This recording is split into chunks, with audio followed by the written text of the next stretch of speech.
guys, всем привет! Welcome to my channel AllasYummyFood. I'm the host of the show and my online cooking school AllasYummyFood.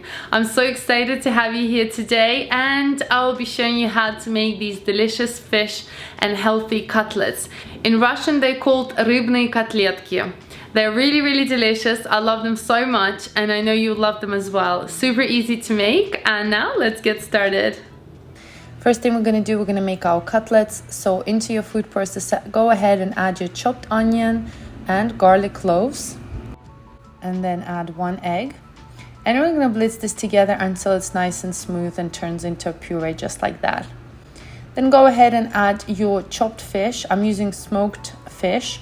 You can use any smoked fish. You can use cod or haddock. It will work with each of these. Then you're going to go ahead and add all your spices and blitz everything together until it's nice and smooth and still has some texture. Don't puree this for too long, as we want to have nice texture to the fish. Then add everything into a bowl and then go ahead and add your chia seeds. And when you want to add your horseradish, you can use the sauce or homemade horseradish, it's up to you. Mix everything together using the gloves. And then we're going to form nice patties from this mixture. Just take them into your hand, form it up. I like to use a little bit of wet water on my gloves so it's easier to form the patties. And depending on the size you want them, you just form them as small or as big as you like.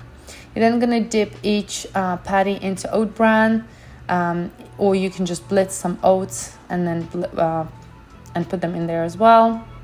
Or you can use breadcrumbs, of course, as well. We're trying to be super healthy here.